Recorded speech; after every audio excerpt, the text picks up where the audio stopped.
Over 10 years ago, my niece graduated ROTC, headed to Navy flight school. Today, she's a Hilo pilot.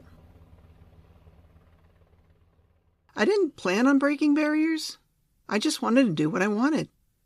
I was 16, signing the papers, enlisting in the Navy. My dad looked at me and said, "You sure this is what you want?" Yes. That was that. He signed permission. The 15th female in VP6. One of the first female ground pounders. First deployment with females. First female to launch an aircraft. Nervous. Curtis behind me for guidance.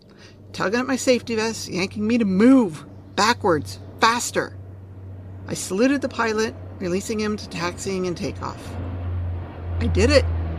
I launched a plane. I turned around to see my audience of 30 people. That's right, 30 people.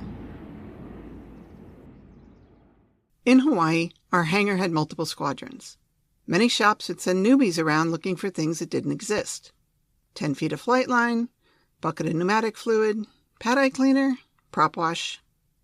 One day, a panicked new airman came in pleading for fallopian tubes. He'd already struck out everywhere, scared at not finding what he was tasked with.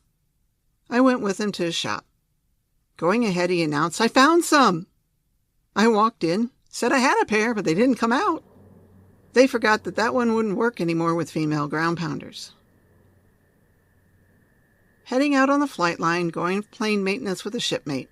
Matter-of-factly, he said, "All women are a tease, a slut, or a wife." Which was I? None. I just work. If I had to pick, tease.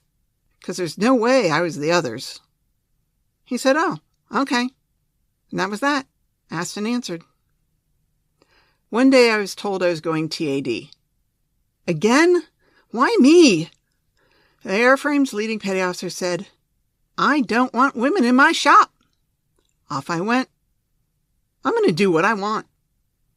Before my final VP6 deployment, I went up and said, "I want to go TAD to customs." He blustered, "What makes you think you're going to go TAD?" But he always sends me TAD. I want customs. I knew it had the best working schedule. If I had to go TAD, I was going somewhere where I wanted. As a female veteran, I fight being invisible.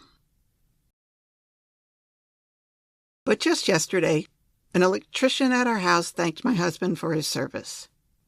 My husband said, "How do you think he knew I served?"